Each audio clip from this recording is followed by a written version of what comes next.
नमस्कार। स्वागत है आप सभी का श्रीमती द्रौपदी देवी जाजू सरस्वती बालिका इंटर कॉलेज कासगंज में।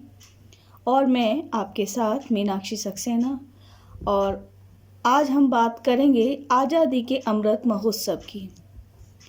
भारत 15 अगस्त 2022 को आज़ादी के 75 वर्ष पूरे करने जा रहा है और इन्हीं 75 वर्ष के पूरे होने के उपलक्ष्य में पूरे भारतवर्ष में इसे आज़ादी के अमृत महोत्सव के रूप में मनाया जा रहा है।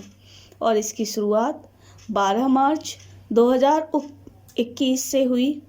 इस दिन को इसलिए चुना गया क्योंकि इस दिन राष्ट्रपिता महात्मा गांधी ने दांडी यात्रा की शुरुआत की थी। आज़ादी के 75 वर्ष पूरे होने जा रहे हैं, इसीलिए इस महोत्सव को भी 75 सप्ताह तक मनाया जा रहा है। अमृत महोत्सव के आगाज के लिए गुजरात के साबरमती को चुना गया है। यहीं से महात्मा गांधी के नेतृत्व में दांडी यात्रा निकाली गई थी। आज़ादी को 75 वर्ष पूरे होने तक यानी 15 अगस्त 2022 तक 75 सप्ताह पूरे देश में विभिन्न कार्यक्रमों का आयोजन होगा। देश के हर राज्य और हर केंद्र शासित प्रदेश के साथ ही भारतीय दूतावासों में भी अनेक कार्यक्रमों का आयोजन होगा।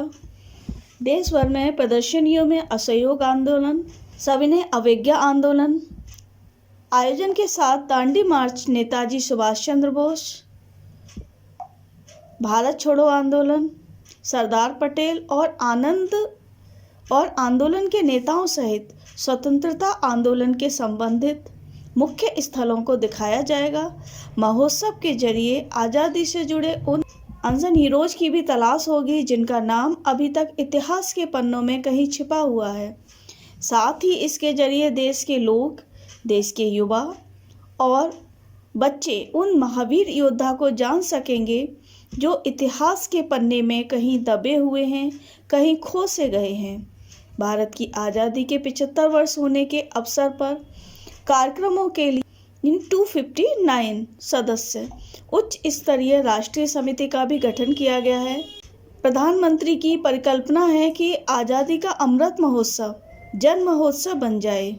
देश की जनता इसमें सीधी भागीदारी हो। आज़ादी के 75 वर्षों के समारोह के लिए 5 स्तंभ बनाए गए हैं। कौन कौन से स्तंभ हैं वो?